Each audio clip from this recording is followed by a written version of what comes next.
রয়েছে। আপনারা প্রস্তুত থাকুন। 1 কোটি শরণার্থী পশ্চিমবঙ্গে আসছে।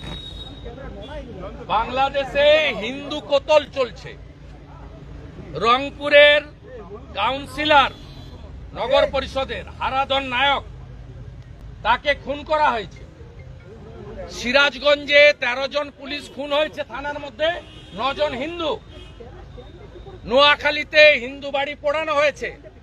আমি পশ্চিমবঙ্গের মুখ্যমন্ত্রী রাজ্যপালকে বলবো, অবিলম্বে ভারত সরকারের সঙ্গে কথা বলুন, কারণ সিএতে পরিষ্কার আছে ধর্মীয় উৎপীড়নের কারণে যদি কাউকে মার খেয়ে আসতে হয় আমাদের দেশ নেবে। এটা অলরেডি পার্লামেন্ট করেছে।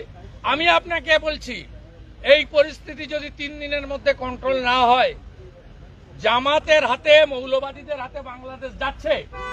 1 কোটির বেশি হিন্দু শরণার্থীকে নেওয়ার জন্য সবাই মানসিক প্রস্তুতি নেন। আমি তো প্রস্তুতি নিয়ে নিয়েছি। কেন্দ্রকে জানাচ্ছেন না, এটা এক্সটার্নাল অ্যাফেয়ার্স ম্যাটার। এটা রাজ্য সরকারকে, রাজ্যপালকে জানাতে হবে। আমি দরকার হলে লিখবো, জয়শঙ্করজিকে ডাইরেক্ট করতে পারি না। তো আমি পশ্চিমবাংলার হিন্দুদেরকে অনুরোধ করব, যার যেখানে জায়গা জমি যা আছে, আমাদের হিন্দু ভাইদের শরণার্থী হিসেবে রাখার জন্য আবার মানসিক প্রস্তুতি নেন। 48-71 রোহিঙ্গা যারা বেআইনিভাবে অনুপ্রবেশ করছে, রোহিঙ্গা যারা ওরা তো আসবে না, ওদের সরকার হয়ে যাবে। জামাতের কন্ট্রোলে চলে গেলে তো ওদের হাতে চলে যাবে। 7% হিন্দু আছে, তাদের পলায়ন। আমাদেরকে নিতে হবে হিন্দু ভাইদের। সিএতে অলরেডি সরকার করে দিয়েছে। মানসিক প্রস্তুতি রাখুন। 1 কোটি শরণার্থী আসবে ভারত পশ্চিমবঙ্গে।